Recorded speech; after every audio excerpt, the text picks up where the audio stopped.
Hello guys, अस्सलाम वालेकुम। अभी उठी हूँ मैं नाश्ता बनाने के लिए। आज संडे है तो आज थोड़ा देर से उठे हैं। मैंने चाय बना ली, एग ऑमलेट बना लिया है और जी बनाया है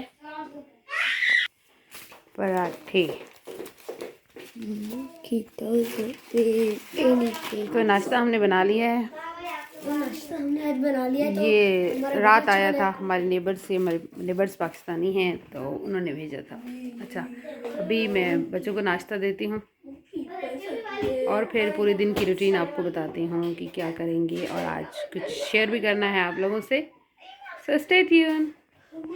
तो मैंने कर दिया अभी टेबल को साफ, सारे बर्तन वर्तन समेट के रख दिया धोने के लिए। लेकिन इस तरफ मेरे लिए एक बहुत बड़ा काम रहता है गाइस। आप देखें, ये जो है ना, ये बंदी मेरा काम बढ़ाने वाली सबसे बड़ी, इसने सारे ये कैबिनेट से निकाल के सारी चीज़ें यहाँ पे इकट्ठी कर दी हैं। इसका खेल जो है ना, खेल खेल के दिन में एक टाइम इसको ये वाला खेल ज़रूर खेलना होता है। एक एक चीज़ निकाल के रखेगी, सारा इसको खाली करेगी।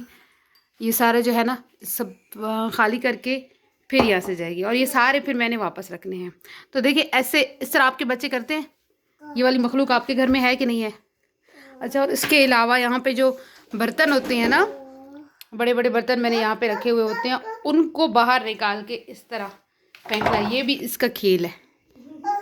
तो देखिए आप, अब कैसे समेटूं मैं इनको।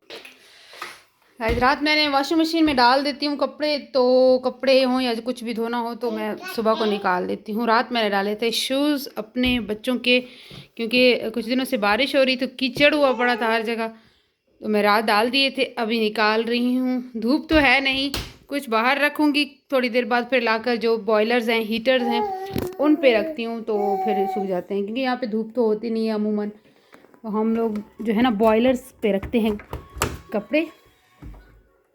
आपने भी इधर ही रहना है, आप ही कर लो ये काम सारा।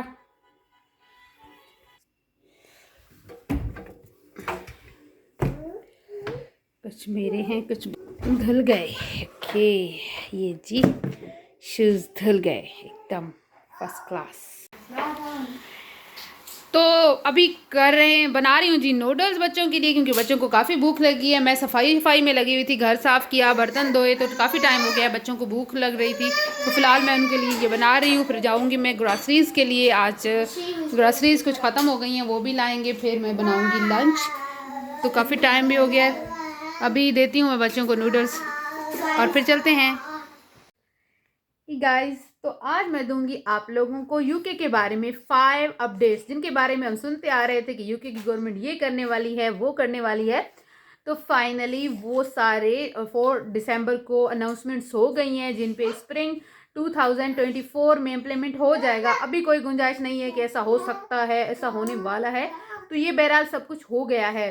5 अपडेट्स मैं दूंगी। 5 वीज़ा कैटेगरीज के बारे में। स्पाउस वीज़ा है, स्टूडेंट वीज़ा है, केयर वर्कर वीज़ा है, शॉर्ट ऑक्यूपेशन लिस्ट वीज़ा है, और स्किल्ड वर्कर वीज़ा। और बहुत ही आई थिंक जो बाहर से आने वाले हैं, जो प्लान किए बैठे हैं, उनके लिए बुरी बुरी खबरें हैं। तो अच्छी भी है, लेकिन वो मैं नेक्स्ट व्लॉग में दूंगी। तो आज सिर्फ बुरी खबर सुनने के लिए तैयार रहें। तो जी वो 5 अपडेट्स ये हैं कि केयर वर्कर्स जो हैं वो आइंदा अपने डिपेंडेंट्स नहीं ला पाएंगे स्प्रिंग 2024 के बाद से, क्योंकि केयर वर्कर 1,20,000 आए हैं लास्ट ईयर। तो उनके साथ उनके स्पाउस और उनके बच्चे मिला के तो डबल ट्रिपल तक तादाद चली गई है।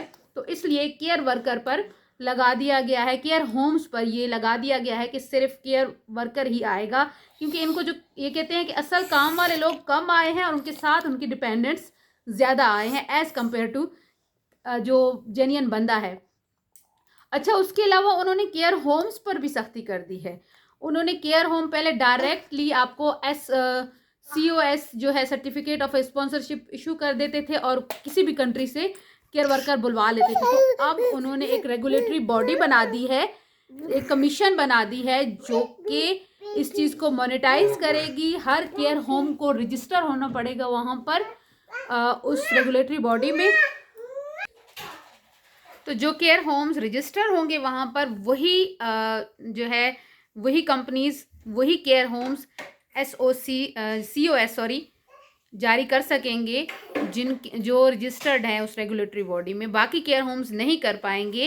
अभी आप अगर इंडिया, बांग्लादेश, श्रीलंका कहीं से भी अप्लाई कर रहे हैं, सो यू आपने मेक श्योर करना है कि वो केयर होम जिसने आपको जॉब ऑफर की है वो उस रेगुलेटरी बॉडी में, उस कमीशन में रजिस्टर्ड है कि नहीं है। अगर नहीं है तो आप नहीं कर, उसमें आपका वीज़ा जो है वो स्ट्रेट अवे यानी कि बिल्कुल उसी वक्त ही रिजेक्ट हो जाएगा।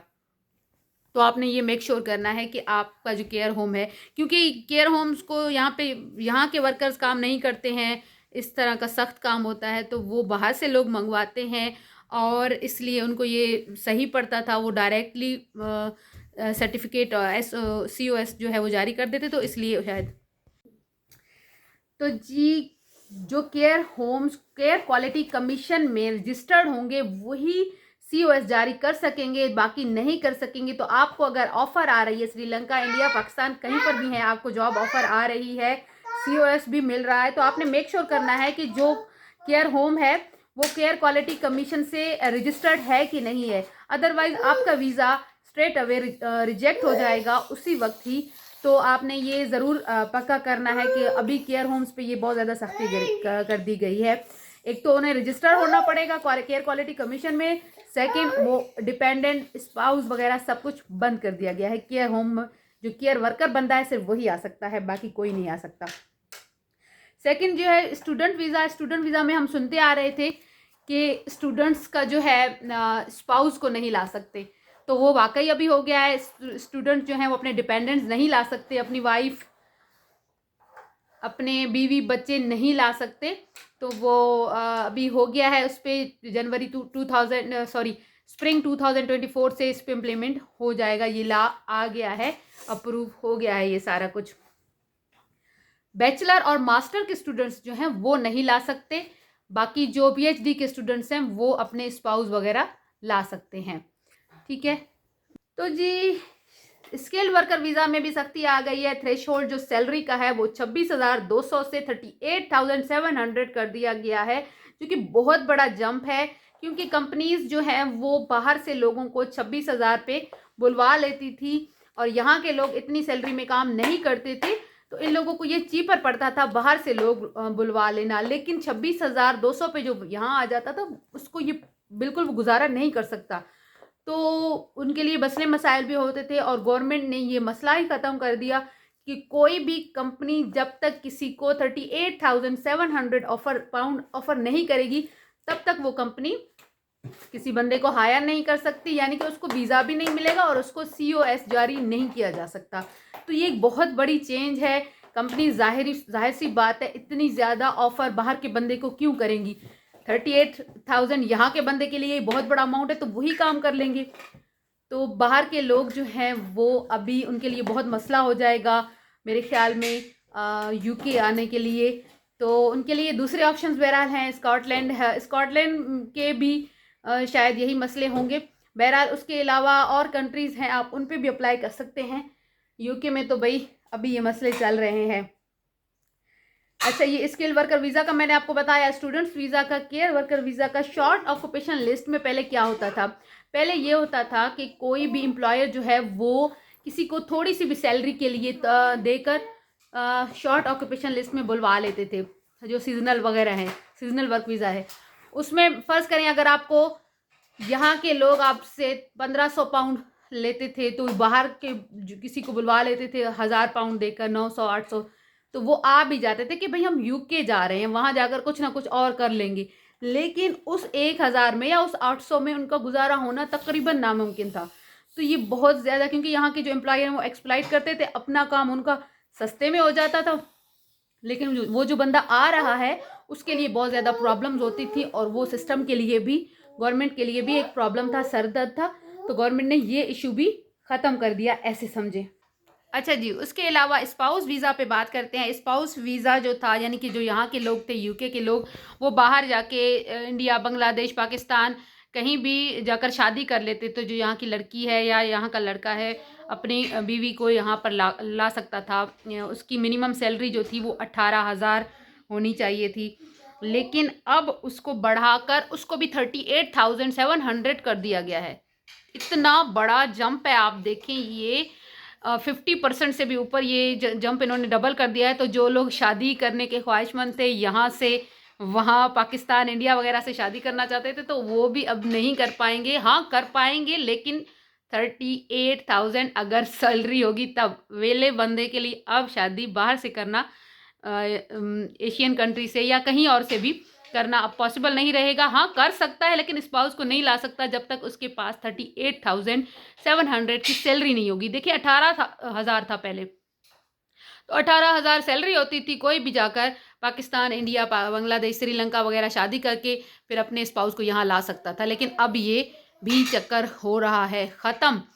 इसके अलावा IHS की फ़ीस जब भी हम यहाँ आते हैं, हम लोग आए थे तब हमने भी अपनी इंश्योरेंस, हेल्थ इंश्योरेंस जो है हेल्थ सरचार्ज है, वो हमने पे किया हुआ था 624 पाउंड्स, यानी 624 पाउंड्स पर पर्सन का था।